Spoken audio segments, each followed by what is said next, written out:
फरवरी का महीना शुरू हो गया है, लेकिन ऐसा लगता है जैसे कि मानो अभी भी बिल्कुल नवंबर दिसंबर वाली ही सर्दियां हैं। जैसे सुबह का कोहरा होता है और ठंड होती है कि दोपहर में गर्मी, सुबह सर्दी और शाम को फिर से सर्दी।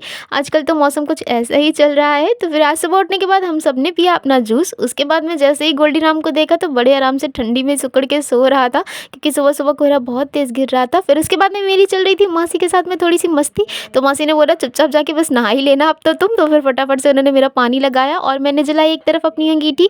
कपड़े उठाने के बाद में फिर मैं भाग गई थी नहाने के लिए, लेकिन जाने से पहले मैंने अपनी अंगीठी के लिए लगा दिया था पंखा। ये पंखा नानी ने लगाया था अपने फूलों पर, लेकिन मैंने लगा दिया था अंगीठी की तरफ। और जैसे ही मेरी अंगीठी आ गई थी ना, तो पंखा वापस से नानी के फूलों की तरफ रख दिया था, वरना नानी से जो डांट पड़ती ना उसके तो क्या ही कहने। इसीलिए फटाफट से जाके नहा के आई। उसके बाद में मैंने खाया आज गर्मा गर्म गाजर का हलवा, और मेरे साथ में गोल्डी भी आ गया था खाने के लिए। तो फिर मेरे साथ में गोल्डी ने भी खाया और मासी ने भूंजे चाय के साथ में पापड़। तो चाय पीने के बाद में बारी आई खाना बनाने की। तो सोचा क्या बनाया जाए, लेकिन जैसे ही फ्रिज खोल के देखा तो खाते पीते घर का बैगन रखा हुआ था, तगड़ा तंदुरुस्त सा। तो फिर फटाफट से उसको बीच से फाड़ा और उसके अंदर लहसुन डाले, क्योंकि कहते हैं ना लहसुन अगर अंदर डाल दो तो फिर उसका जो बादीपन होता है ना वो कम हो जाता है। और इसको भूंजने से पहले ना इसके ऊपर तेल लगाना बहुत ज़रूरी होता है। तो फिर इसके ऊपर तेल लगा के मैंने इसको आराम से भूंजने के लिए रख दिया था।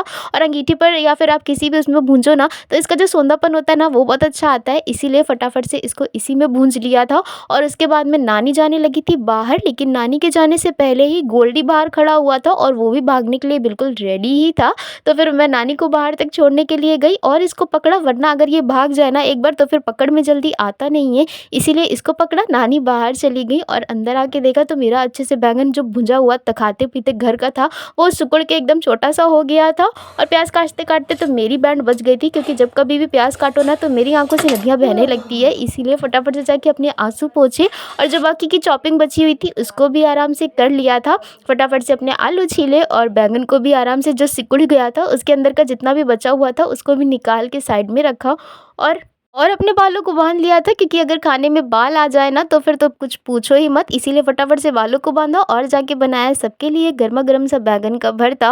और आज बैंगन का भरता इसलिए बनाया जा रहा है नॉर्मली सा, क्योंकि आज है पार्टी और पार्टी में सभी को जाना है। मुझे तो जाना नहीं है, लेकिन बाकी सभी जने जा रहे हैं। इसीलिए फटाफट से मैंने सबके लिए बना दिया था बैंगन का भरता और रोटियाँ। लेकिन मेरा बैंगन का भरता जैसे ही बना तो फिर मासी चली गई थी मम्मी को लाने के लिए, क्योंकि आज मम्मी भी आ रही थी। लेकिन मम्मी को लाने के साथ में एक ट्विस्ट हो गया था कि मासी मम्मी का इंतजार ही करती रही बस स्टॉप पर, और मम्मी टैक्सी पकड़ के घर आ गई, क्योंकि मम्मी ने के पास ना ही तो फ़ोन है ना मम्मी को पता था। तो फिर मैंने मौसी को फ़ोन किया, वो आई बाद में और मम्मी पहले ही आ गई थी।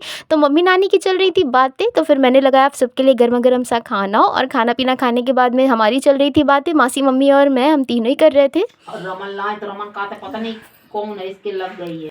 बातों में ज़्यादा कुछ चल नहीं रहा था, वैसे टीवी सीरियल्स की बातें ही चल रही थी हमारी। तो हम सब जने मस्ती कर रहे थे, आराम से बैठे हुए थे, लेकिन बातें करते करते कब शाम हो गई पता नहीं चला। और शाम जैसे ही हो गई तो फिर मैंने बनाई सबके लिए गर्मा गर्म सी चाय, क्योंकि सभी को जाना था इन लोगों को पार्टी में। इसीलिए फटाफट से मैंने बनाई चाय, क्योंकि चाय पीने के बाद में जो ताजगी आती है उसके तो क्या ही कहने। फटाफट से चाय बनाई और गोल्डी चढ़ा हुआ था बेड पे, उसको डांट के नीचे भगाया। तो मासी का खुला कुछ देर में पिटारा, वो बोलने लगी ला आप थोड़ा सा मेक ओवर कर दिया जाए इन लोगों का। तो मेरी नानी बोलने लगी तुम मुझे भूत बना दोगी। तो मासी ने बोला बिल्कुल भी नहीं। तो फिर इन सब जने रेडी हो गए पार्टी में जाने के लिए। बाकी बस आज के लिए इतना ही, मिलते हैं नेक्स्ट वीडियो में, तब तक के लिए बाय। वीडियो पसंद आई हो तो लाइक करना मत भूलना, चैनल को सब्सक्राइब जरूर करें।